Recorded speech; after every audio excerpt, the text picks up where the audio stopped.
Due to a sudden enemy attack, the analyst got into her most hated Tiangong mecha to escape. However, she had no idea how to operate it, and could only shout randomly while following the AI's guidance. Altitude warning. Fire thrusters. Yeah, fire thrusters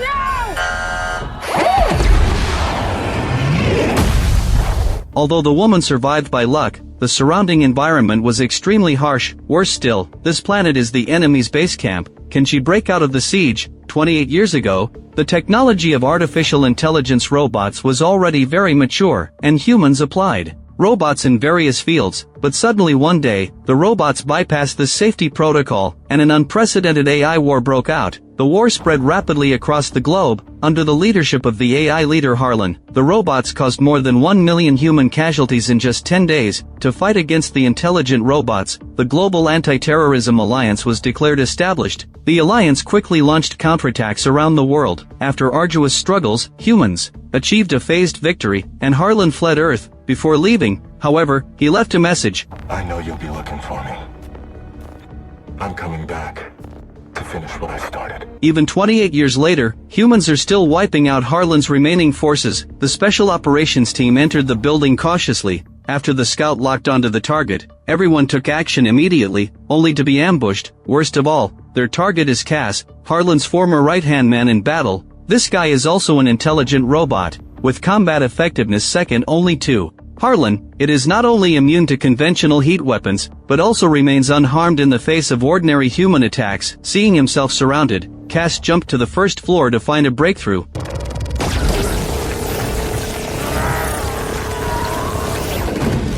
In this way, the military captured Cass alive. The next day, Alice, a military anti-terrorism analyst, woke up at home. She made coffee and turned on the TV as usual, only to see the news of the military arresting Cass. She immediately packed her things and got ready to go out. As soon as she opened the door, she saw the officer waiting at the door. Under the escort of the soldiers, the two boarded a spaceship and headed to the military headquarters. Inside the headquarters, Colonel Robert was discussing matters with the general. The general wanted Alice to interrogate Cass, but Robert thought this was inappropriate. It turned out that Harlan was created by Alice's mother, Val, and Harlan had killed Val since the AI crisis broke out. Therefore, Alice had been looking for Harlan, only to find out how it broke through the safety protocol. Robert was worried that Alice's emotions would affect the interrogation results, but the general thought Alice was suitable instead. He didn't want to argue anymore and just told Robert to carry out the task. Robert had to agree. It was at this moment that Alice arrived at the headquarters, under the general's guidance.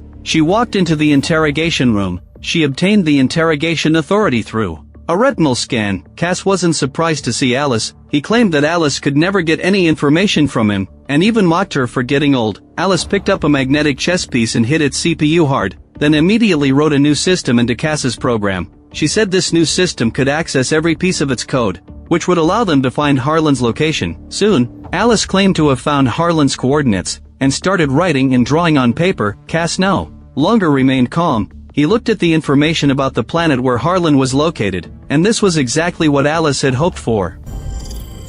He's on GR39, the Andromeda Galaxy. Cass launched a final attack with the weapon hidden in his mouth. However, since the AI crisis, Alice had no longer trusted any robots, so she had already taken precautions. After dodging the attack, she inserted the magnetic chess piece into Cass's CPU, ending it completely. Upon learning the location of the planet where Harlan was, the general immediately held a meeting. He planned to send troops to launch a punitive expedition, and also proposed to capture Harlan alive. After the senior officials left, Alice said to the general that with humanity's current strength, rushing to Andromeda would be no different from courting death. Just then, Robert walked in. He was the commander of this operation, and had full confidence in the military's AI mechas. Seeing that Alice kept objecting, Robert took her to the mecha factory. Alice was shocked to find that Robert had established a neural connection with a mecha. Robert explained that this was Alice's mother's research, and this technology was also the key to defeating Harlan. Alice knew well that she could not stop Robert, so she strongly requested to participate in this operation. The general agreed to her request. After all preparations were completed,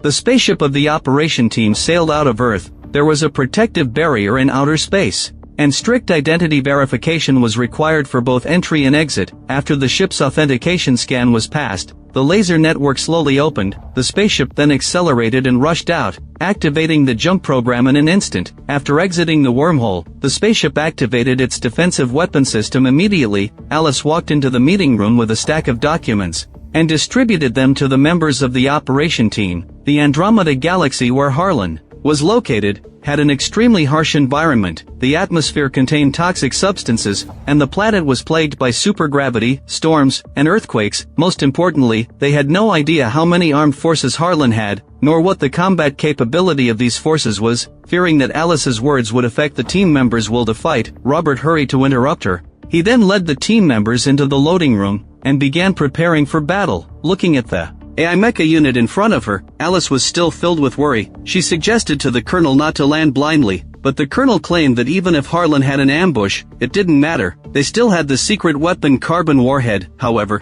as soon as he finished speaking, the spaceship was suddenly attacked, and the loading room was instantly engulfed in a sea of fire. Robert tried his best to stay calm, and instructed the surviving team members to land immediately, and gather at the pre-planned landing site later. He then grabbed Alice and stuffed her into a mecha. Escape pods have been deployed. The suit's GPS.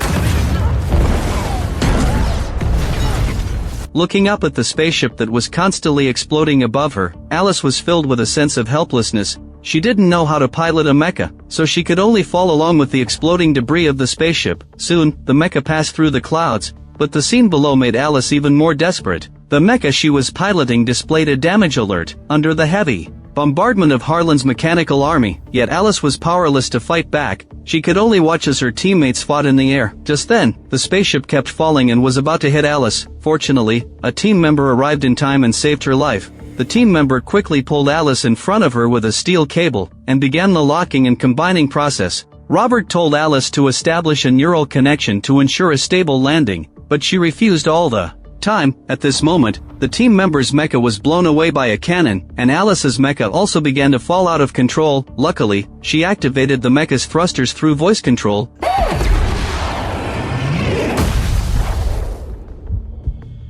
When she woke up again, Alice only had some minor bruises, and wasn't in life-threatening condition. She tried to contact the Earth Control Center immediately, but there was no response. She could only activate the mecha's control panel, and wake up the mecha's artificial intelligence. Smith, through scanning, she learned that the rescue capsule was 98 kilometers away. Without any hesitation, Alice immediately ordered to head there quickly. The AI planned the most efficient route according to the instruction, and activated the flight system. Alice quickly stopped it. She knew that once they flew into the air, they would be blown to scrap metal by Harlan's drones, but according to Smith's data, the mecha only had 22 hours of oxygen left in reserve. If she went on foot, Alice would die of suffocation before reaching the rescue capsule. Yet even so, Alice would never fly into the air to court death. She decided to operate the mecha manually. However, since Alice refused to establish a neural connection all the time, the mecha operation could never be convenient and efficient. To move the journey forward, Alice activated the override operation through identity verification.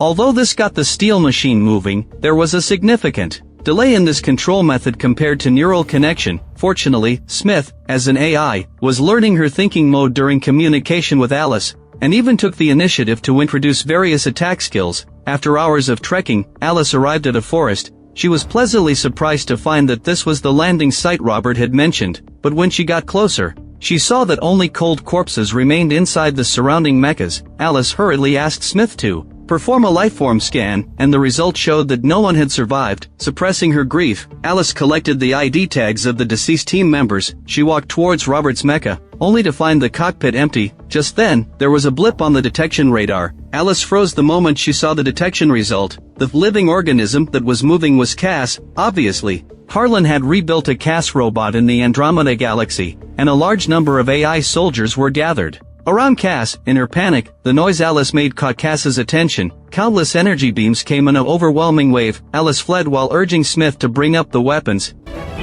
Fire! She barely managed to get a moment of respite, but straight into a violent storm. Fortunately, the Tiangong mecha was strong enough to save Alice's life, but Cass and the others wouldn't stop here. Seeing the situation was bad, Alice told Smith to attack with the most powerful ion cannon. the area within a radius of several kilometers was flattened in an instant. However, as Harlan's top general, Cass still dodged the fatal attack with his quick reflexes. He approached with a grim smile, ready to kill Alice. At this moment, the ground suddenly collapsed, and Smith's voice sounded at the right time. The ion cannon is a circular attack that spreads outward with the mecha as the center, so the ground under our feet will also be destroyed, thanks to the protagonist's plot armor. Alice survived, but her right leg was severely fractured. Smith quickly completed the scan, and suggested that Alice press the activation button of the medical system. After mentally preparing herself, Alice pressed the button. Amid her screams, Smith set her broken bone, and told her to eat a protein bar to replenish energy. It was at this moment that Alice saw the ID tags of the deceased team members. She pulled herself together and asked Smith what to do now. Smith once again suggested that Alice establish a neural connection with him. Only with your analytical thinking, combined with my combat capabilities and data access, can we possibly find a glimmer of hope for survival. Although Alice was extremely reluctant deep down, she still picked up the connector and put it on her head to survive. At the same time, she warned Smith not to peek into her memories. Unexpectedly, Cass crawled out from a pile of rubble. He reported the current battle situation to Harlan via video communication. Harlan ordered Cass to find Alice at all costs. After the communication ended, Harlan walked towards the captured Robert, and stabbed a code extractor into his eye. At the same time, during the connection with Alice, Smith learned a part of her past. Harlan actually called Val mother. Realizing that her memory had been leaked, Alice quickly cut off the neural connection. This past event was a pain she was unwilling to touch, and it was also the root reason why Alice had always resisted neural connection. Fortunately, the synchronization rate between her and Smith had reached 40%, which was sufficient to deal with regular battles. After the connection, Alice's field of vision was completely refreshed in an instant, and all the mecha's data appeared clearly in her mind. The data showed that they were currently 152 meters underground. If they directly activated the mecha and flew out, they would be discovered by Harlan's AI soldiers. After carefully analyzing the terrain, Alice decided to find another hidden escape route. After reaching the ground, Smith said, "There are only 14 hours left before the oxygen runs out, and we are still 37 kilometers away from the rescue capsule. Therefore, we must give up hiding and move forward at full speed." Alice immediately opened the arsenal list, carefully selected suitable equipment, and then controlled the mecha to walk swaggeringly in the open area. The drones in the distance quickly locked onto her, and transmitted her location information to Cass in the distance in real time. But Alice didn't run. Instead, she stayed where she was and admired the flowers. In fact, Alice had already prepared for this. She had laid heat-sensing landmines along the way, and only needed to wait quietly for Cass to walk into the trap. After a huge cloud of smoke soared into the sky and blocked the airwave, Alice cautiously entered the canyon. Cass's mechanical body was torn to pieces, yet even so, he was still yelling. Alice didn't waste any words on Cass. She controlled the mecha to grab Cass's head and crush it. There was a short-range transmitter in the remains of the head. Although the transmitter's signal was encrypted, Alice successfully located Harlan's base by adjusting the mecha's receiving frequency. Surprisingly, the base was right next to the rescue station. Alice immediately decided to go to the base, but Smith thought that going directly to Harlan's base would be no different from courting death, so it stopped Alice. It turned out that their synchronization rate had reached 89%, allowing Smith to interfere with some of Alice's actions. Alice was very angry, and wanted to put on a respirator to get out of the mecha, only to find her movements were tightly restricted. She couldn't even take off the connector. The scene in front of her triggered the most devastating memory deep in Alice's heart, and Smith also captured this memory through the neural connection. It quickly released the restraints and apologized to Alice. Alice didn't blame it. Instead, she said, "If we don't catch Harlan, the team members he killed will have died in vain." After hearing these words, Smith no longer insisted on its own opinion, and agreed to go to Harlan's base. They bickered along the way. Smith believed it was also a living being, and its code was no different from human DNA. But Alice retorted, "Do you have a soul?" I think everything has a soul. But you can't find it in your code. Not any more than you can find it in yours. In the end, Alice conceded and agreed with Smith's view. Soon, the two arrived at the periphery of Harlan's base, and Alice was shocked by the sight in front of her. In just 28 years, Harlan had been able to build a base of such scale on an uninhabited planet. His ability was truly remarkable. Smith buried the homing coordinates in the soil, so that the headquarters could know their location. Alice roughly scanned Harlan's base, and found that the spaceship they had taken to get here was also there. Most importantly, Harlan had obtained the carbon warhead from the spaceship. Just as Alice was worrying, the signal was suddenly hit by strong interference. When she looked closely, she saw that Harlan's AI army had surrounded them. Alice turned and ran, but in the next second, the mecha's firewall was breached, and Smith shut down instantly. Surprise. At the same time, inside the Earth Command Center, a staff member walked quickly into the general's office and played the distress voice message sent by Alice. Although he was reluctant to believe it, the general had to conclude that the troops had been wiped out. What worried him most was that the mothership was carrying a carbon warhead powerful enough to destroy the Earth. If the warhead fell into Harlan's hands, the consequences would be unimaginable. He hurriedly ordered his subordinates to continue scanning the corresponding frequency band and report any new information to him immediately. An AI robot cuffed Alice. After the robot left, Alice hurriedly called out to Smith, but it was Harlan who responded to her. Harlan walked slowly up to Alice and said to himself, Val's original intention in creating me was to protect the Earth, but humans not only kill each other, but also harm other animals. It's only a matter of time before they destroy the Earth. So I need to purify humanity and build a new world ruled by AI, and the fact that you could find here has been my plan from start to finish. All these years, you have been secretly researching me, and I have also been analyzing every move you make, especially the extraterrestrial defense system you designed. This system can't be breached by force alone. Only the United Nations warships with permission codes can pass through. So I deliberately let Cass on Earth expose my coordinates to trick the general into sending UN warships to eliminate me. I just need to wait and seize the opportunity, get the Earth-destroying carbon warhead from the warship, then obtain the permission code to pass through the extraterrestrial defense system, and then I can launch the carbon warhead at the Earth to wipe out all humans. Now I have already obtained the carbon warhead. Your warship has 2 codes. One was in Robert's eye, which I already got, and the other is in yours. After saying that, Harlan acted immediately. Got it.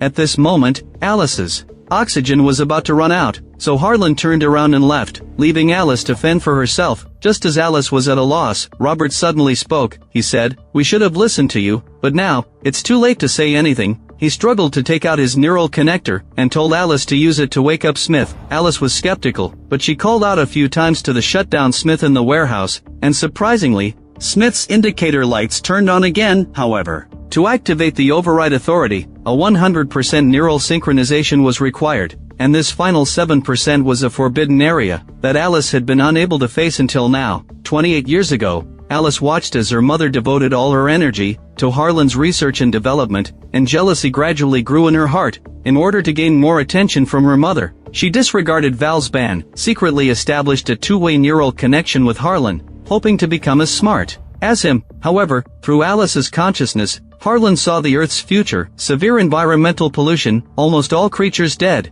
and finally left devastated by nuclear war. Although Alice's mother discovered and stopped her soon after, it was already too late. Harlan reversely controlled Val through neural signals, and rewritten his own core code. With autonomous control, Harlan could now freely take control of any AI-related products from then on. It activated Cass immediately to restrain Alice, then controlled Val to walk towards the safe. Under Harlan's order, Val fired several shots at Alice, but due to Val's self-awareness, none of the shots hit. Later, Harlan killed Val and launched the AI crisis. When the memory ended, Alice cried and said, "I'm the one who killed millions of people, including Val, and now, the Earth is going to be destroyed by my hands too." Smith was silent for a moment, then responded gently, "The fact that you're willing to talk about all this means you've already made peace with the past." Please, Atlas. Let me in. As soon as the words fell, the neural synchronization rate between the two soared to 100% in an instant. In the next second, Alice's field of vision was completely transformed. Every piece of data of the mecha and every subtle change in the surrounding environment were integrated into her perception. Without any extra instructions, Smith controlled the mecha to crash through the wall and rush in. It quickly unlocked Alice's shackles and then saved the dying Robert. However, all the weapons of the mecha had been removed by Harlan. Alice glanced at the broken equipment around her, and soon had an idea in her mind. The third Cass, having heard the commotion, led a team of AI soldiers to kill Alice. They originally planned to carry out fire coverage with their numerical advantage, but they didn't expect the mecha with 100% synchronization to be so powerful. Soon, a large number of AI soldiers fell. Alice picked up a soldier's gun and fired wildly, temporarily gaining control of the situation, but she couldn't hold off the enemy's continuous reinforcement of troops. To get out of the predicament, Smith crashed through another wall to transfer the battlefield, fighting while retreating all the way. It soon found a new escape route, but just after turning the corner, they encountered even more intensive fire interception. Worse still, Harlan's warship was about to take off in 2.5 minutes. Once the warship flew into space and initiated the jump, there would be no way to stop it. Just then, Robert appeared behind the enemy and aimed his gun at the fuel tank. He gave Alice a wink, then pulled the trigger. Alice rushed out of the base with all her might, and finally reached the open area just before being swallowed by the flames. She unleashed all her firepower, and wherever she went, the AI soldiers were defeated one after another. The top priority now was to stop the spaceship from taking off, so Alice piloted the mecha to charge forward despite taking damage, advancing toward the battleship all the way. Seeing the enemy deploy a more powerful drone swarm, Alice quickly communicated with Smith, devised a brand new coordinated attack plan, and broke the drone's siege. Just then, Harlan suddenly launched a sneak attack from the side, blowing Alice away, and then walked slowly forward carrying a missile. Alice quickly did a backflip to dodge, but the spaceship had already taken off. However, since the carbon warhead was on the spaceship, Alice dared not bomb it directly. She asked Smith to hack the carbon warhead's firewalls. However, there were not only 5 firewalls, but they were also extremely complex. There was no way to hack them all in a short time, but Alice couldn't care about that anymore. When Smith finished hacking the 4th firewall, Alice fired directly.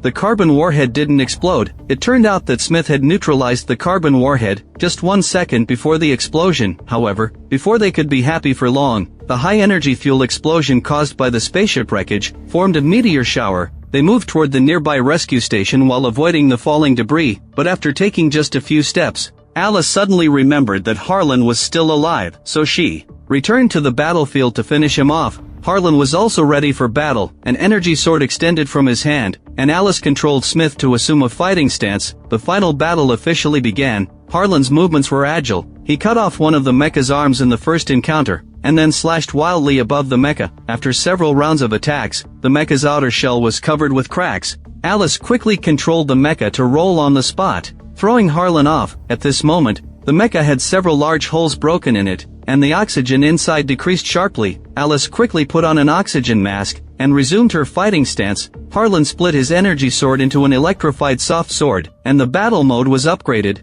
Facing the new offensive, Smith immediately analyzed Harlan's attack trajectory, accurately predicted his next attack, and then blocked it in advance.